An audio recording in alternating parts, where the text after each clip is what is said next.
বাঙালির পছন্দের খাবারের তালিকা যদি করি, তার মধ্যে এই খাবারগুলো কিন্তু থাকবেই।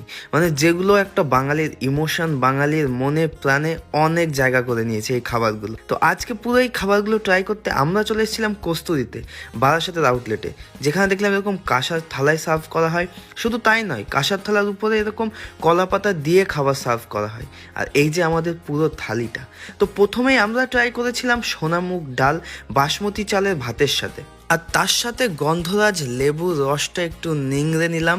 আর নিয়ে নিয়েছিলাম কিন্তু ঝুরো আলু ভাজা।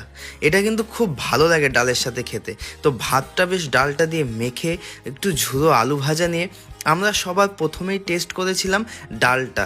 অসাধারণ লেগেছে এই ডালটা, বেশ ঘিয়ের একটা ফ্লেভার ছিল ডালটার মধ্যে, জাস্ট দারুণ লাগলো। তারপরে আমরা ট্রাই করেছিলাম কচু পাতা দিয়ে চিংড়ি। এটা কি বলবো, আহা হা, অসাধারণ খেতে ছিল চিংড়িগুলো। যে